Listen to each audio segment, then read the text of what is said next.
রাজনৈতিক পরিচয় দেখে উন্নয়নের পরিষেবা দেবার অভিযোগে ঘিরে সরগরম উত্তর দিনাজপুরের গোয়ালপুকুর ১ নম্বর ব্লকের পাঞ্জিপাড়া গ্রাম পঞ্চায়েত এলাকা।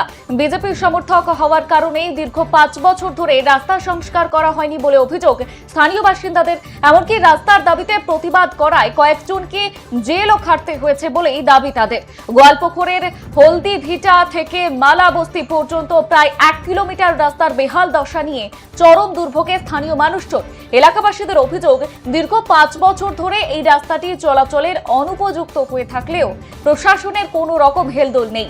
একাধিকবার গ্রাম পঞ্চায়েত এবং সংশ্লিষ্ট জনপ্রতিনিধিদের কাছে আবেদন জানিয়েও কোনো রকম সুরাহা হয়নি।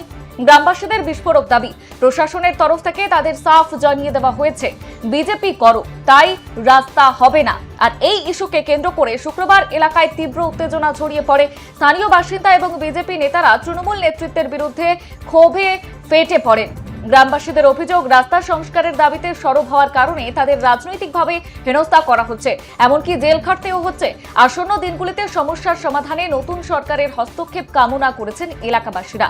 আর এই গুরুতর অভিযোগের বিষয়ে স্থানীয় তৃণমূল পঞ্চায়েত সদস্য জাহিদুল রহমানের সঙ্গে যোগাযোগ করা হলে তিনি এ বিষয়ে সংবাদ মাধ্যমের সামনে কোনো রকম মন্তব্য করতে চাননি।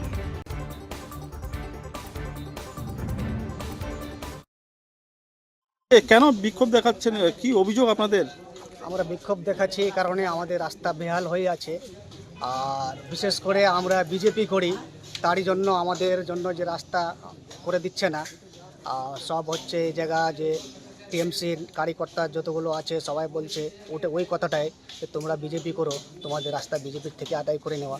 তাই এখন বিজেপির সরকার এসেছে, আমরা পেয়েছি, তাই আমি সরকারের কাছে অনুরোধ করব যেন আমাদের রাস্তাটা হয়ে যাক। মানে এই যে বিজেপি করেন তাই রাস্তা হয়নি, এই ধরনের কথা আপনাদের কাছে কারা বলেছিল? এই ধরনের এখন টিএমসির কার্যকর্তারা সবাই বলতেছে, এখন ওয়ার্ড মেম্বার আছে, এখন মনে করেন রাব্বানি সাহেব এসেছিলেন, ওনাকেও বলা হয়েছিল, উনি বলছে তোমরা তো অন্যদিকে ভোট দিচ্ছ, তাহলে তোমরা রাস্তা বানাই নাও, এই কথাটা বলেছিলেন উনি। তার জন্য আপনাদের রাস্তা হয় না? তার জন্য আমাদের রাস্তাটা হয় নাই। মানে এতদিন আপনারা নরক যন্ত্রণা হিসাবে মানে যাতায়াত করতেন? নরকেই ছিলাম মনে করেন। এখন যা হোক আশা আছে আমাদের যে আমাদের সরকার এসেছে, তার জন্য ভরসা আছে যে আমাদের রাস্তা হয়তো আমরা পাবো। এখানে যে আছে, দাদা বলছি আপনার নাম? আমার নাম ইস্তার আলী। বলুন কেন আপনারা ক্ষুব্ধ এবং কেন বিক্ষোভ দেখালেন?